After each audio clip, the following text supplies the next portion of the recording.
अपात्रतेच्या निकालाला आता फक्त 1 तास उरलेला आहे। महाराष्ट्रासह देशाचं लक्ष हे राहुल नार्वेकर यांच्या निकाल वाचनाकडे लागलेलं आहे। अपात्रतेच्या निकाल वाचनाचं लाईव्ह प्रक्षेपण केलं जाणार आहे आणि यासाठी आता अवघा 1 तास शिल्लक आहे। तर अपात्रतेच्या निकालाचं लाईव्ह वाचन केलं जाणार आहे, तसं लाईव्ह प्रक्षेपण केलं जाणार आहे। अपात्रतेच्या निकालाच्या वाचनाला आता फक्त 1 तास शिल्लक आहे। महाराष्ट्रासह संपूर्ण देशाचं लक्ष हे आता या निकालाच्या वाचनाकडे लागलंय। त्यामुळे विधानसभा अध्यक्ष राहुल नार्वेकर काय निकाल सुनावतात याकडे आता सगळ्या देशाचं लक्ष।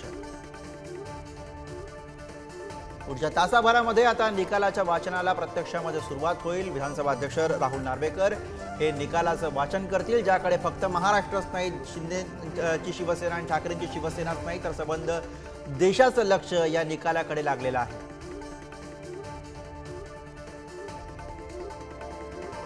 आणि यानंतर थेट जाऊयात, आपले प्रतिनिधी अजय माने हे आपल्या सोबत आहेत आणि त्यासोबतच ओमकार वाबळे सुद्धा आपल्या सोबत आहेत। दोघांकडे जाऊयात। अजय माने यांच्याकडे आपण सुरुवातीला जाऊयात। अजय, 1 तास शिल्लक आहे, कशा पद्धतीने धाकधूक आपल्याला दोन्हीकडच्या कार्यकर्त्यांमध्ये नेत्यांमध्ये पाहायला मिळते?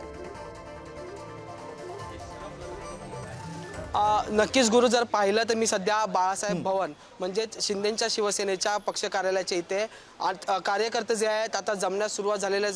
सगळ्यात महत्त्वाचं म्हणजे काही थोड्या वेळातच आता निकाल जो आहे त्याचं वाचन जे सुरू होईल आणि त्या अनुषंगाने जर पाहिलं तर एकनाथ शिंदे यांनी सगळ्यांना आदेश दिले होते की सगळ्यांनी बाळासाहेब भवन या ठिकाणी एकत्र जमा। त्या अनुषंगाने सगळे कार्यकर्ते, आमदार, पदाधिकारी या ठिकाणी उपस्थित झालेले पाहायला मिळतात। किरण पावसकर सुद्धा या ठिकाणी जे आलेले आपल्याला पाहायला मिळतात आणि त्या अनुषंगाने जर वातावरण निर्मिती जी आहे ती होताना आपल्याला पाहायला मिळते। आपल्यासोबत किरण पावसकर सर आहेत। सर, काही वेळातच आता निर्णय जो आहे तो समोर येईल, कसं बघतात? निर्णय सगळ्यांना हा याच्यापूर्वीच निर्णय आलेला आहे। ज्यावेळी मुख्यमंत्री पदाची शपथ घेतली गेली शिंदे साहेबांनी, त्याच वेळी हा निर्णय लागलेला आहे आणि ज्यावेळी सभागृहामध्ये जाऊन त्यांनी आपलं मेजॉरिटी प्रूव्ह करायला होती तेव्हा उद्धव ठाकरे मागच्या दरवाजाने पळालेले आहेत आणि मागच्या दरवाजाने पळाले नसते, सभागृहात गेले असते तर आजचा हा एवढा प्रपंच झाला नसता। तुमच्याकडे एवढी माणसं होती, शरद पवार साहेब तुमच्याबरोबर होते, तर सभागृहात तुम्ही जायला हवं होतं, ते गेले नाहीत।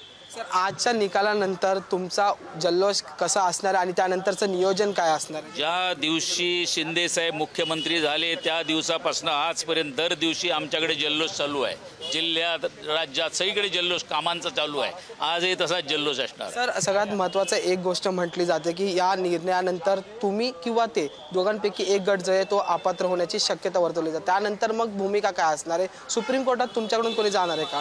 काही जायचीच गरज नाही आहे, मला वाटत नाही, कारण हा निर्णय सगळ्यांना माहिती आहे। रडतायत ते, म्हणजे मॅचला उतरायचं आणि मग म्हणायचं पिच माझं चांगलं नाही आहे, बॉल चांगला नाही आहे, आज वातावरण चांगलं नाही, ढगाळ आहे, हे तुम्ही रडताय। रडता कशाला?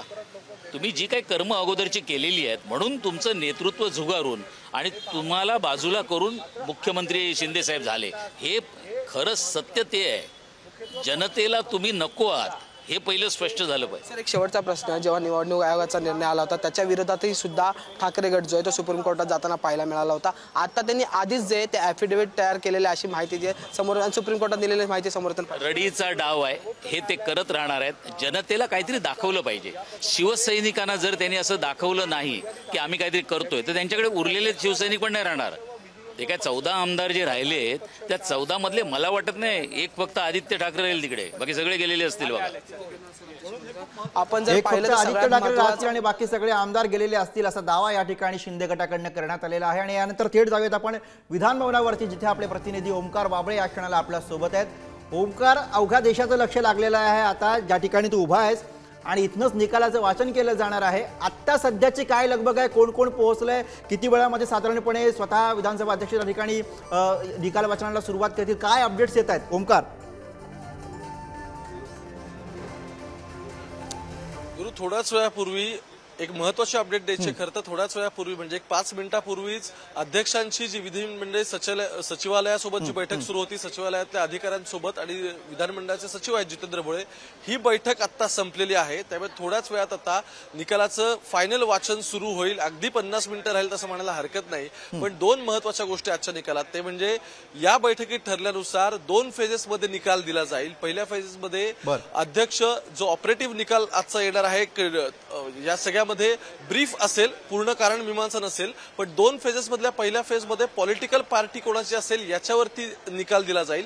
आणि सेकंड निकाल हा व्हीप कोण होता एक्झॅक्टली आणि त्या व्हीपनुसार मग नक्की अपात्र अपात्र कोण, कारण व्हीप कोणाला लागू झाला आणि कोणाचा व्हीप लागू होतो या संदर्भात अध्यक्ष निर्णय देणार आहेत. त्यामुळे 2 फेजेसमध्ये आजचा निकाल असेल. पण यातली इंटरेस्टिंग गोष्ट अशी होती की ज्यावेळी सगळी सुनावणी सुरू होती, ज्यावेळी वादी प्रतिवादी या दोघांचे वेगवेगळे दावे सुरू होते ट्रायब्युनल समोर, त्यावेळी व्हीप ह्या सुप्रीम कोर्टाने सांगितलं होतं की व्हीप जो आहे तो भरत गोगोल यांच्या संदर्भात त्यांनी प्रश्नचिन्ह उपस्थित केलं होतं आणि सुनील प्रभूंचा व्हीप बरोबर असल्याचं सुप्रीम कोर्टाने सांगितलं होतं.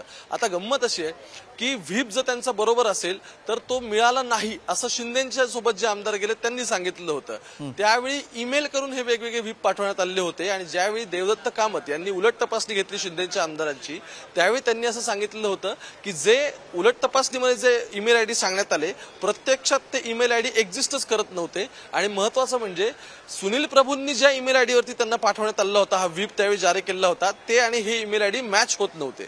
त्यामुळे ही जो टेक्निकल मेक आहे गोष्टी आहेत ज्याचा उलगडा आज होणार आहे, ज्याच्याबद्दल स्पष्टता आज येणार आहे, त्याच्याविषयी आपली लक्ष असणारच आहे. ओमकार, तुम्ही राहा आपल्या सोबत.